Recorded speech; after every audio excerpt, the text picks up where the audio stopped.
अपनी निष्ठा परिपक्व करे। पहला कदम मजबूती है कि अपनी निष्ठा परिपक्व करे। कोई तुम्हें साथ नहीं देगा, कोई तुम्हारा इस मार्ग में मित्र नहीं होगा। जिसको मित्र बनाओगे वो घसीट लेगा प्रपंच की तरफ। आपको अकेले चलना है। आज तक का पूरा खुद का अनुभव है, इस मार्ग में अकेले चलना है। इस मार्ग में हमको मरना है। जीवित मर जाए उलट आप में समा यह है दिलगिरी। हर समय कष्ट, 1 मिनट का कष्ट, हर समय का कष्ट, पूरे जीवन का कष्ट। मृत्यु जब तक नहीं होगी तब तक का कष्ट। लेकिन उस कष्ट से ना उदास, ना निराश, ना हताश, पूरे जीवन की बात है। जब साधक पहले पड़ाव में दृढ़ हो जाता है, पहला पड़ाव यही है, सुख की तरफ आकर्षित नहीं होना, दुख से हमें मुख नहीं मोड़ना, तब उसे साधकों को सत्संग मिलता है, शुद्ध संत संग। उस संत संग से शुभेच्छा जागृत होती है, मुझे भगवत प्राप्ति करनी है। पहला पड़ाव तुम्हें सुख घसीटेगा, कदम नहीं बढ़ा देना सांसारिक सुख की तरफ।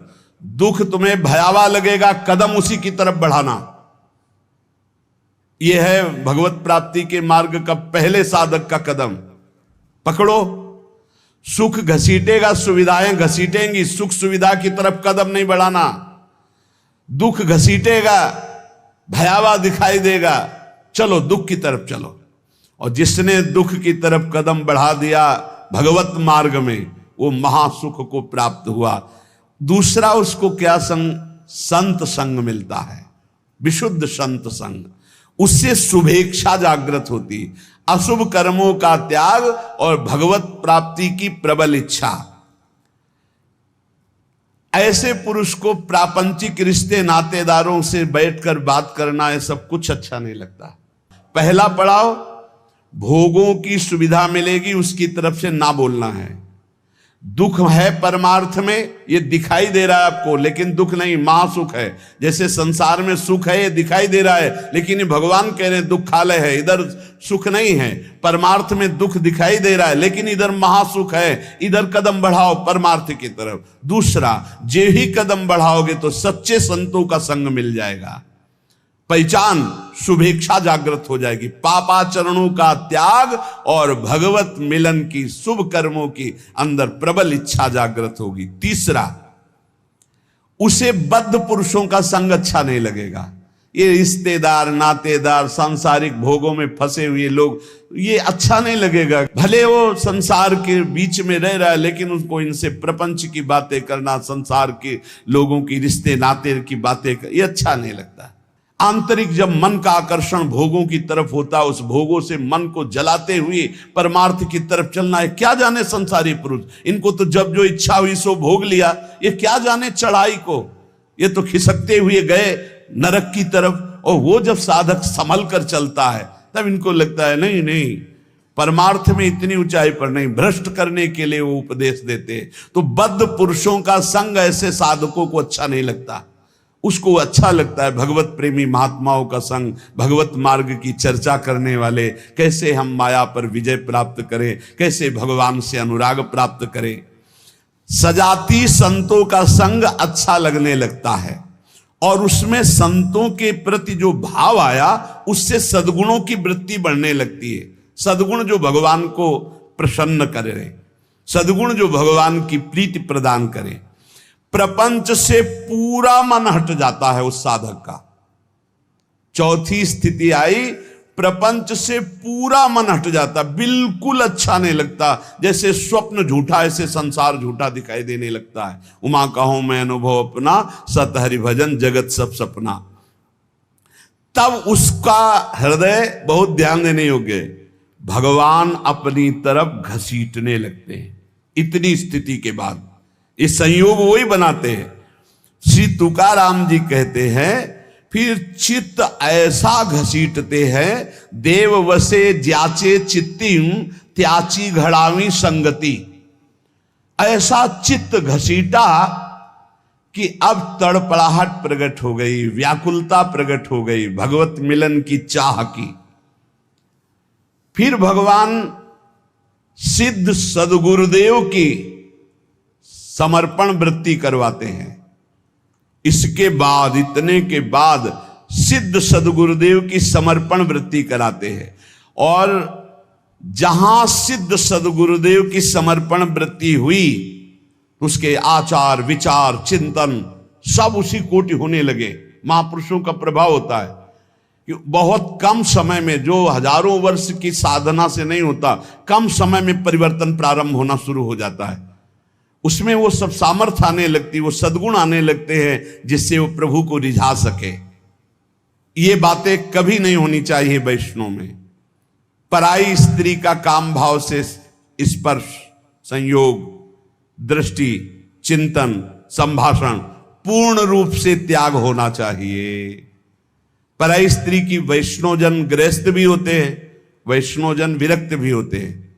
तो जो गृहस्थ हैं वो अपनी स्त्री में धर्मानुकूल, और जो विरक्त हैं भगवत भाव से। पहला वर्ज, पर स्त्री के प्रति दोष दर्शन, पर स्त्री के प्रति भोग वृत्ति की भावना बिल्कुल त्याग दे, नहीं भगवत मार्ग में आगे नहीं बढ़ पाएगा। दूसरा, छल कपट आदि करके दूसरे का धन अपहरण करने की बात रखना कभी नहीं होना चाहिए। दिखावा करके, दंभ करके, पाखंड करके, किसी भी तरह से दूसरे से धन ऐंठने की इच्छा रखना, फिर आप वैष्णव पद्धति में फिसल जाएंगे, आगे नहीं बढ़ पाएंगे।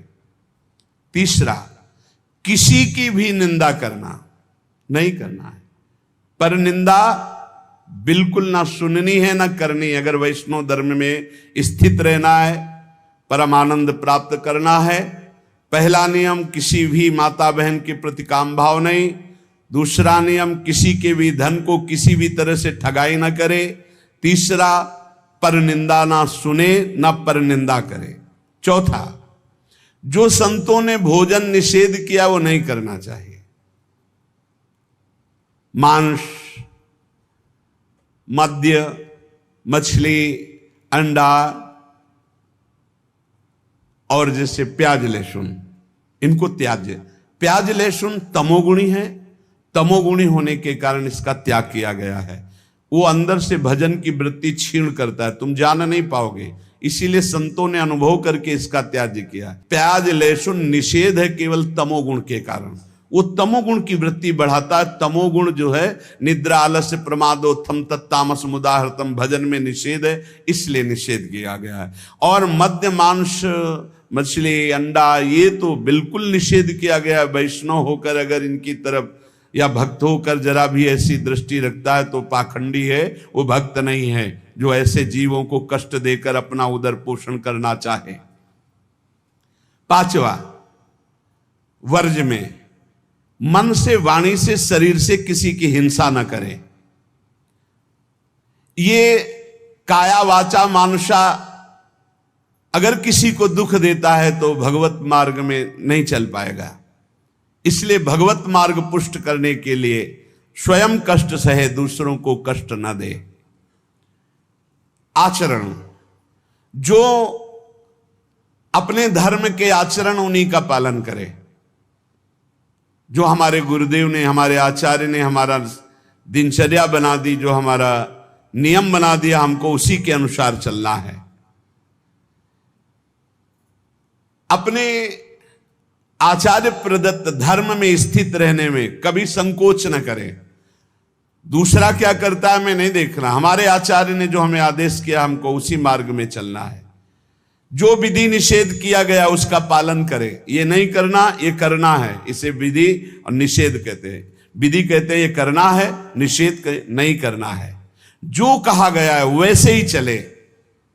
प्रभु को प्रसन्न करने के लिए संतों के जो उपदेश है वो सर्ववंद्य हैं। इसलिए अपने धर्म के अनुसार जो आचार्य ने आपको उपदेश किया, गुरु ने उपदेश किया, जो ऐसे चलता है वो कर्म बंधनों पर विजय प्राप्त कर लेता है।